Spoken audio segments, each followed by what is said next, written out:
L'eau est l'un des rares éléments dont on peut observer facilement les trois états de la matière, solide, liquide et gazeux.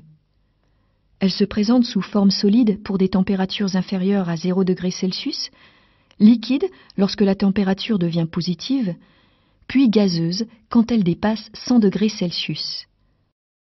C'est au niveau moléculaire qu'il faut chercher les explications.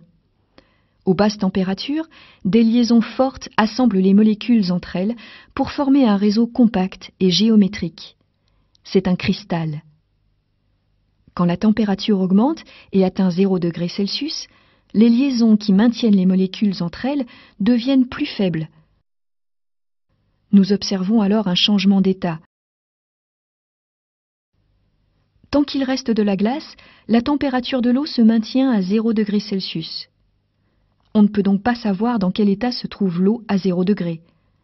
Elle peut être totalement solide ou totalement liquide, ou plus généralement un mélange d'eau liquide et de glace. Quand toute la glace a fondu, la température de l'eau devient positive.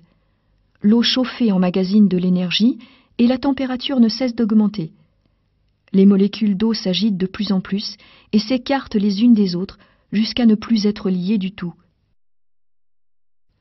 L'eau est en train de se vaporiser. Notons que la vapeur d'eau, comme beaucoup d'autres gaz, est invisible. La température vient d'atteindre 100 degrés Celsius et va s'y maintenir tant qu'il reste de l'eau liquide. Les molécules d'un gaz se déplacent librement et parcourent de grandes distances avant de rentrer en collision avec d'autres molécules ou les parois du récipient. C'est pourquoi un gaz n'a pas de volume fixe, il occupe tout l'espace disponible. Ce n'est qu'après la vaporisation complète de l'eau liquide que la température peut croître à nouveau.